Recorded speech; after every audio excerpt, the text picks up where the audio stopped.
Welcome to our listeners who are tuning into the DeWinter Difference, an audio podcast where I spend a bit of time with incredible executives, leaders, and today an American sporting icon. I hope our conversations are unique, insightful, short enough to keep your attention, but long enough so that you get some great takeaways that you can apply in your lives, relationships, or career. Today, I am thrilled to be speaking with three-time Olympic gold medalist Kerri Walsh Jennings. Her professional volleyball career is most notably connected with Misty May Trainer, as the duo dominated beach volleyball for almost a decade between 2004 and 2012, not only tallying 3 consecutive gold medals, but also Player of the Year honors and a 112 match winning streak in 2008. And for good measure, Kerri is also a graduate of Stanford with an American Studies major, is currently an inspirational keynote speaker, and the proud mother of 3 children. As for me, I finished runner-up basketball Player of the Year in 1989 at Baldwin High School on Maui. A huge difference. I have rarely been so excited and humbled at the chance to speak with someone, so thanks for taking the time to talk, Kerri. Oh, thank you for having me.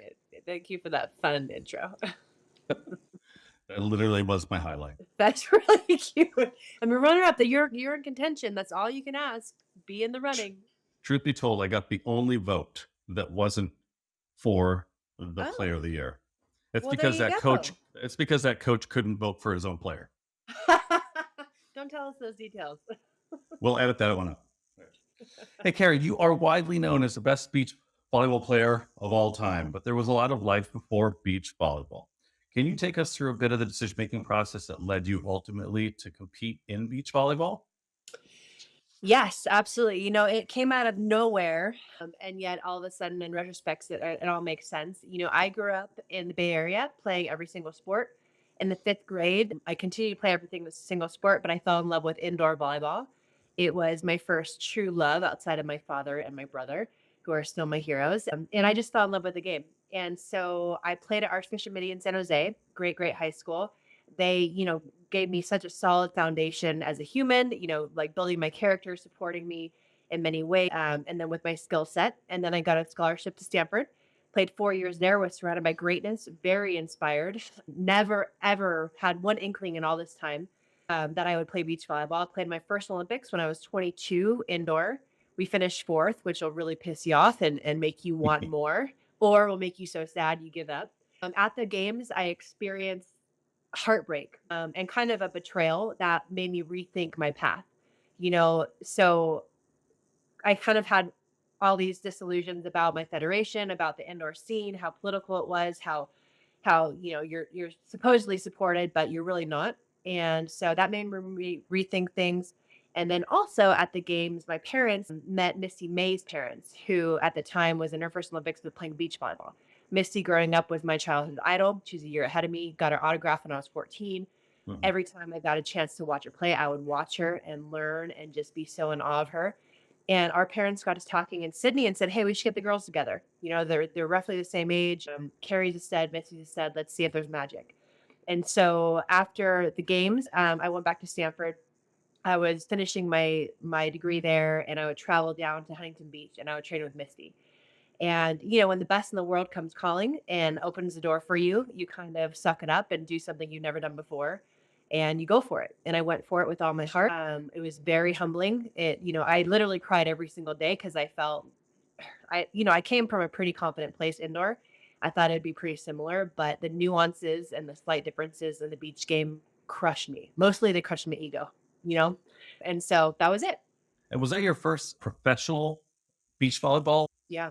Yeah, that was it. The first time. Yeah, absolutely. I probably had like 5 practices up at West Valley College in the Bay Area before I got to practice with the best in the world. But it's just, and it was so scary. Like I remember having a panic attack day of, like training with Misty, and the day was so casual. Like her parents set up just a casual training session. They just wanted to see me play, and so they set up me and Misty and I versus 2 guys. One of the guys happened to be my future husband. So that was the first time I ever met. Well done. Well, exactly. God has, lots of plans in store. And so that day changed my life in so many ways. But yeah, it was the first. My whole life I avoided playing beach volleyball. I grew up near Santa Cruz on the beach all the time. People asked me to play all the time, and I said no. Mostly because I didn't want to look like a fool, That's so funny. Silly It's me. like, hey, LeBron, come play pickleball. Like, what? He'd say, hell yeah, you're going down. There's something interesting about the sand. It's just really intimidating. And I, definitely admit that even now, it takes you a month to get your sand legs and it makes you feel like an idiot. So if you can, if you can check yourself to feel like an idiot for a good amount of time, then you will get there. And I cried a lot, but I got there and I was grateful. Well, I'll ask a dumb question. Were you outside at Stanford? I was right side. Right. Okay. Yeah. So, like, you were used to jumping very high, and the sand is not a friend for that at all. So that's even No. though itself, it's like, oh my gosh, really? I can't even get up like I used to. Like Oh the my sand, God. yeah, crazy. Well, you have the sand, which, yeah, takes away your vertical, which mine was never that great, and mostly it's the timing, and even with the setting and the wind, like the wind, if it takes the ball an inch, away to where you thought it was, like you're gonna whiff it. So Yes. those little things crushed me. And, I was urgent, like I was playing with the best in the world. I wanted to be great. And every time we lost for the first year and a half was literally because of me. And so it was really hard. And because Misty is so steady, she just, she's a Jedi. And she stuck with me, which is a testament to her and her fortitude and her ability to imagine better. And what I've learned in life is that your ability to imagine, better of yourself, better of a situation, it'll allow you to get there, but you just have to stick with it. Awesome. All right, we're gonna play a little game called How to Spend My Allowance. Okay, so Oh, you, I'm gonna give you $100 that you okay. get to spend on the attributes that you think made you most Oh, successful. And okay. so if you felt like, well, I'm going to put $90 on athleticism and $10 on, you know, fortitude, then you've got nothing left to spend on anything else. So are Yeah. there a couple of different characteristics that you would weight very highly with your $100 spend? Love. Like love of the game is a premium. Premium, premium, because I want to quantify it. Because if I love something, I will suffer for it. I will stick with it. I will be willing to be a fool for it, and to be a beginner over and over and over. So love to me is everything. But not 100, obviously, can't spend my whole $100 there. But I mean, I'm tempted to say that's $80 of it, but I don't know. And I'm talking like at the highest level, right? Like, because at the Mhm. highest level, everyone's really physical and good, and they can do their craft, right? So for me, it's like the intangibles. And I think what makes me special, it's not because I'm tall, it's not because I'm jump high or hit hardest. Like it's because I love it and I'm willing to show up every single day. So love, consistency. It's not just consistently showing up, like it matters how you show up. So help me phrase it. Like showing up with all my heart. I love it. Showing up That's to perfect. win a gold medal every day, you know? That is perfect. That is Okay. perfect. Well, you've obviously been very successful over the course of your beach volleyball career and your volleyball career in general. Successful women in any line of work face very unique challenges. In sports, there's added dimensions of a compressed time period where you're at your physical and earnings peak, and that can conflict with starting a family, Sure. and living like life outside of sports. If it's not too much to ask, how did you navigate that? Well, my whole life, I just couldn't wait to be a mom. My mom has carried 8 children, 3 for her sister. Like, I just wanted to Wow. be a mom. And my mom was an athlete. She's very present, still is. She just kicks ass. And so I had this amazing role model. And so for me, I married my husband in 2005. We right away, like we won. I had just won my first gold medal, and I was like, okay. I'm married. Let's start a family. I can have a baby and get back really, to the sand really quickly because you have to time it, like you just said. No time to waste. We got pregnant right away. I had a miscarriage, and the way it happened, it was like either Kerri, you have to wait to get pregnant, otherwise you can risk this turning into cancer, or go play in the Olympics, try per baby right after 2008. And we decided to wait.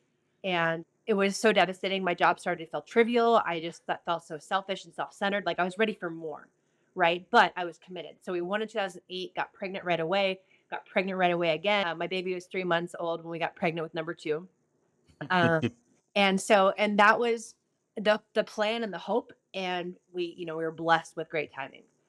But we really like I'm an Irish twin. My brother's 11 months older than me. My husband Casey has, 4 older brothers, and they're all very close. And we wanted that. And as an athlete, it's like, okay, I'm about efficiency and I know my body is gonna respond. I know I want this, so I'm willing to put up with the changes in my body, the changes in my lifestyle.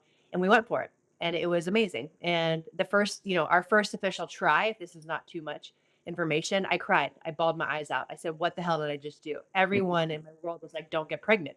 It's going to change your hips. It's going to hurt your shoulder because you have to carry the baby. Like you're at your major, earning potential right now. Don't even take your husband's last name. That's going to affect things." And all these things that were so fear based. And you know what? For a long time, I didn't add Jennings to my last name. And right now, every time I talk to a girl, I'm like, if you get married, change your name right away. I have an identity crisis. Like, I'm like, fuck, am I Walsh? Am I Jennings? Like, my husband gets called Mr. Walsh, and that's not what I want. I want to be my husband's girl and my kid's mom, and I want to be Jennings. That is But the awesome. baby stuff was so easy. I was so ready to be a mom, and I was so sick of putting my life on hold, like you said, because you can have both. And I wanted both, and I wanted it all, and I still do. Good for you. Pay equity in sports, Yeah. huge topic, and probably most highlighted by our U.S. women's soccer team. It's a topic that crosses over from field to the court to corporate America. But one of the unique sports that seemed to get it right early on, at least as much as I've done research on, is volleyball, where Yeah. since 2004, prize money going to winning men's and women's volleyball is equal. Can you Mhm. comment on how this actually came to be? And maybe also then why there's such a gigantic disparity in other sports? Well, so I think actually the equity and prize money started when Leonard Armato rebought the AVP in like 2001 or two, because he merged the men and the women together, and there was equal prize money from the start, which is incredible. And even internationally, is always equal prize money. And I'm not quite sure. I don't know if it's because the women are so appreciated in beach volleyball that it just made sense. But ever since I've been playing, it's been equal prize money, so we never had to do that battle. The dirty little secret, though, is that we're all broke. So no one's making money on prize money. Like, thank goodness for sponsors, for corporate partners who really get behind us, because that funds our dreams. If we were to rely on prize money for a living, no, literally does not work. Maybe for four athletes around the whole world, but we need that outside support. And the broader landscape of sports, it's kind of it's not as black and white, I think, as the conversation, is out there. Like, I don't think it's like the women are paid less because they're women. It's like, well, the federation and the men's side of the game, they receive billions of dollars when they participate and when they win, an event. The female side, is pennies on the dollar. They get hundreds of millions of dollars, or certain amount of money, millions, Mhm. to their federation, and then it's dispersed. You know what I'm saying? And Yep. so the women are way more prominent in the media, but like the bottom line in the whole, the way the system is run is that they don't make as much money. And so the split is different. But I think corporate America is kind of upping the ante when it comes to the women and the personalities and the leaders they are. And they're really highlighting, not enough of them, in my No, no. opinion. But Yeah. it's that it kind of makes up for the gap. But I don't think it's a black and white conversation. This is like about keeping women down. It's like, no, the market is still adjusting to the greatness of women. Opportunities continue to get more and more, which, it's gonna, rising tide lifts all boats. Absolutely. Do your kids have an early interest in volleyball? Yep. Oh They boy. don't play it, but it's the one sport actually they don't play, because the boys, there's not a lot going on here in Lake Tahoe. But my husband just started a club. But yeah, they're athletes. They love it. It's great. Are you ready to be a volleyball mom? Yeah. If that were to be the case, Yeah, absolutely. I would never coach because I'm a terrible coach, but I'm a good spark plug and I can go and inspire them. Yeah, I can't wait. Like, I love being a sport mom, a soccer mom, a baseball mom. It's my favorite thing in the world. I am a late adopter to volleyball. I think if I would have, it wasn't a big deal, particularly Yep. men's high Yeah. school volleyball on Maui was not a big deal. It's actually probably a bigger deal than it was in the US. I view it. Did I just say that? On the mainland. But I think if I would have been introduced to it, I would have played it. But my son played and my daughter played. And one of the more challenging things I found about the sport, other than it's awesome and positive, and after every point, it's like you're reset and you're ready to go again. When you high fives when things go wrong or right. But the travel ball, the Oh, was challenging as a family, and I think very difficult for some groups to be able to participate in because it's financially oh, challenging too. yeah, it's such a bummer. I mean, I don't, I'm gonna botch the numbers, but it's 8 to 15 grand to play in a club. Indoor volleyball, beach volleyball, it's so expensive. And And that's why, our company P1440, we give out over 100 grand in scholarship money to help subsidize these girls' dreams. Because we That's don't want, awesome. anything to price out these athletes. Like volleyball, like you just said, it's one of it might be the only, but I'm not quite sure. It's like one of the most amazing sports to build your character, to build community, but you can have a life along with volleyball. Whereas I feel like, in some other sports, not that these are bad, but soccer, basketball, it's so all consuming that it's like there's no outside life. And volleyball, it's still, there's so much opportunities, there's scholarship opportunities, and it's so intense. But for some reason, you can have that lifestyle. And that's why I love it so much for boys and girls, men and No, women. we recently connected on this probably just a month ago when you were in Nebraska Mm. at that. Everyone, if you have not seen this, you need to go YouTube it and see 100,000 people in the stands for an outdoor women's volleyball game in Nebraska. I don't know who Nebraska played actually, but Omaha, I believe. yeah, it was something local-ish, Yeah. and it was unbelievable. So, can you describe the scene there? Man, so over 92,000 people in Memorial Stadium in Nebraska, which is where their football team plays, which apparently they have over 300 straight sellouts in that stadium for football. So Nebraskans show up for their people. And the goal is to break a world record for women's sports, live sporting event. And they committed and they did it. And it was so well produced.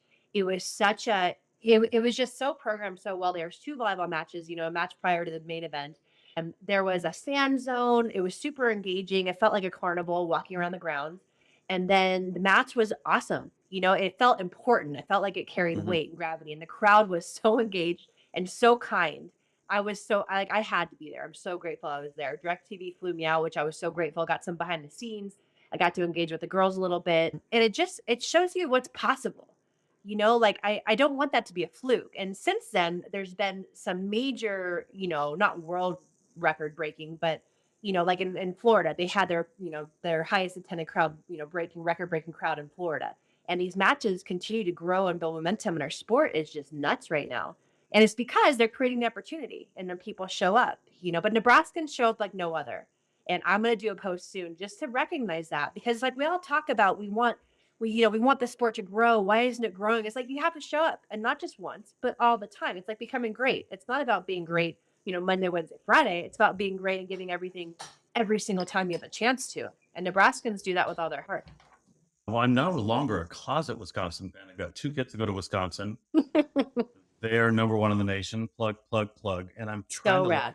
I just pulled up the schedule and I'm looking at it while we're doing this. Nebraska plays Wisconsin October 21st. Ooh, are you gonna go? It's at Your girls don't. Nebraska. Well, I've got Well, boy-girl twins, so they're both that's there. dope. Yeah, Well, you're I allowed to know. like Wisconsin. I'm allowed to love Wisconsin. I better. They love me. I'm writing some pretty decent checks out there. All right, Yeah.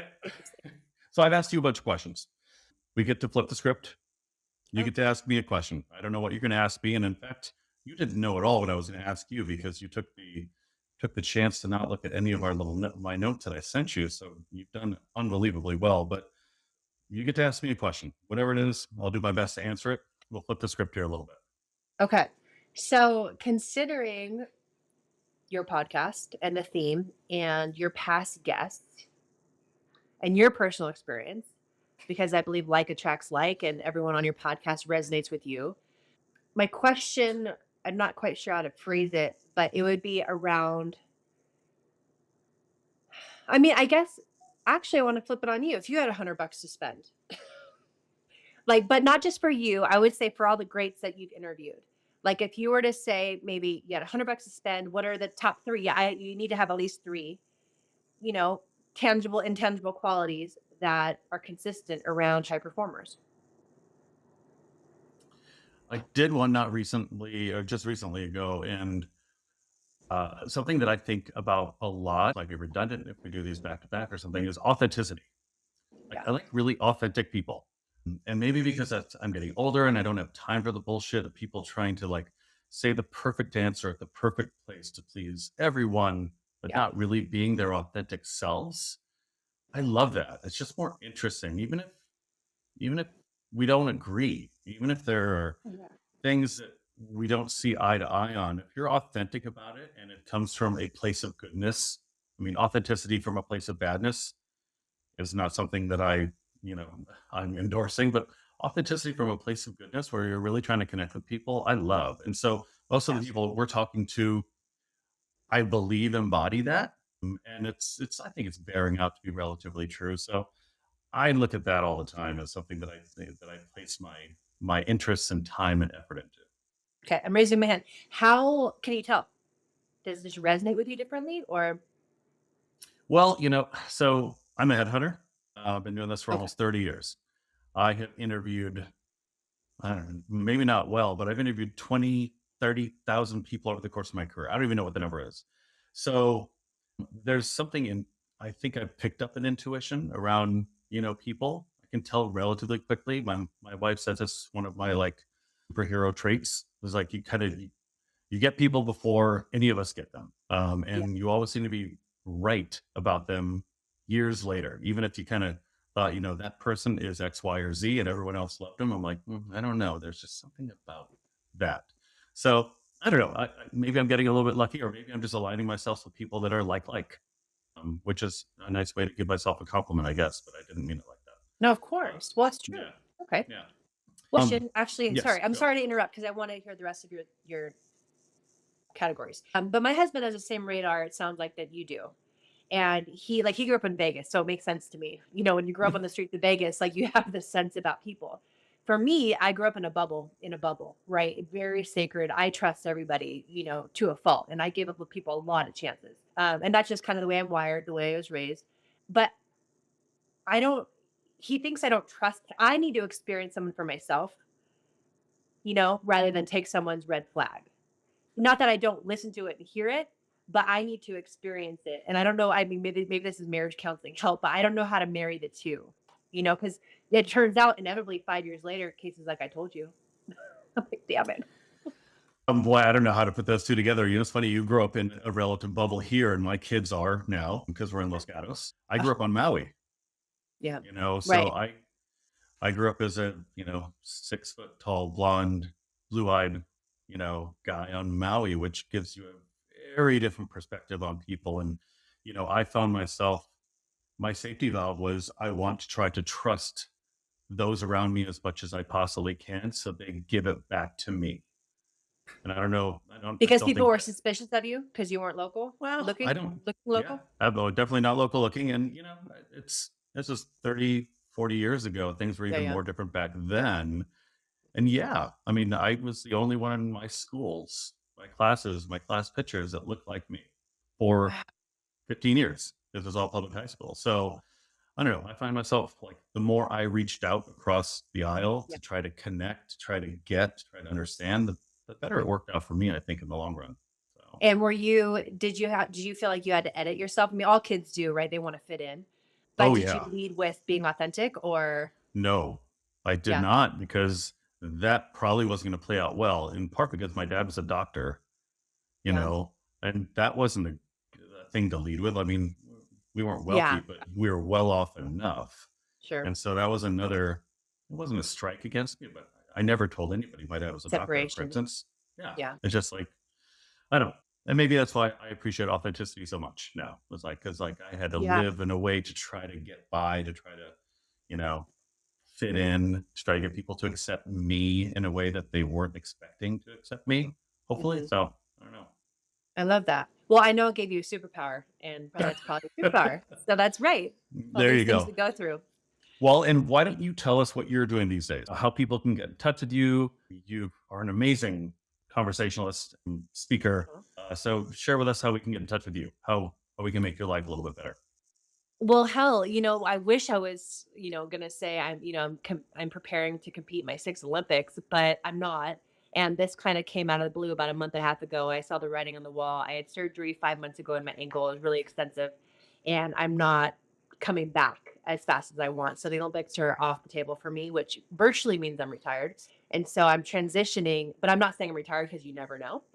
And I want to be an athlete my whole life, period. Like, let me just get that state. My physicality is very important to me. It makes my spirit stronger, my mental capacity stronger, my ability to connect with humans and the world stronger. So that's huge to me. But I'm in this transitional phase where I, I'm like praying to God for like, God, please help me find my North Star. Cause I'm very, very good when I have a pursuit, like when I'm reaching for that gold medal. then my whole life gets structured. And right now, what I have is no North Star, no gold medal, but I want to feel abundant in my life. I want to feel, on purpose and on point. I want to feel empowered and connected to my family and, abundant and free. That's like what I'm working toward, but I don't have any mechanism to structure my life around. So that being said, I'm running my company, P1440, and we're a nonprofit now. So I'm really, working on spreading awareness and raising money so that we can keep servicing the youth, body, mind, and spirit, to prepare them for the challenges of life through the mechanism of beach volleyball. Like you said, like I just got home. I did an event last night with Ridgeline, which is a company here in Tahoe. I had a fireside chat, and it was so fun and so inspiring, hopefully for both sides of it. But I'm talking to these people who work in the cloud-based, services. Like we don't speak the same language, but we spoke the same language because we're Hmm. competitors. We want to lead with excellence. We understand the power of innovation and, having the balls to innovate and constantly, reframe who you are and what you want to give to the world. And so outside of speaking and running my company, I'm working with Pro Volleyball Federation to help launch that new league where the best of America is going to be able to play at home starting in 2024. I'm a co-owner in San Diego franchise. So Awesome. there's a lot going on. I don't know. I know I want to leave a legacy in the game. I want to bring the pro beach volleyball side of life up to where we can have events like they just had in Nebraska, where over a 3-day weekend we have 100,000 people that come enjoy the game, enjoy music, enjoy the lifestyle that is beach volleyball, and we can create the ATP tour for beach volleyball. The athletes are suffering; they need that, and I'm on a mission to do that. But you can find me on social. I don't know. I'm just here. All right. Well, everyone, if you want more out of this conversation, which I'm sure everyone does, you guys can reach out to her organization. Kerri, it was awesome talking with you today. It was an absolute honor, and I will look forward to seeing you again on the hiking trails in Tahoe, or if you happen to be down here in Los Gatos one of these days. So Guys, is my favorite town in the whole wide world. then I will look forward to that silly thing. Something that happens. I'll get you down here. Thank you again, Kerri. You are amazing. Thank you for joining us. Thank you. Have a beautiful day. I appreciate this so much. Thank you so much for taking the time to listen to the DeWinter Difference podcast. If you like this episode, head to dewintergroup.com/DeWinter-Difference to catch future episodes and share your thoughts, comments, or suggestions. And make sure to connect with us on LinkedIn, Facebook, and Twitter. This podcast is produced by the DeWinter Group, the leading recruiting firm in the Bay Area and beyond. We help top companies and people reach their fullest potential through world-class accounting, finance, and technology recruiting services.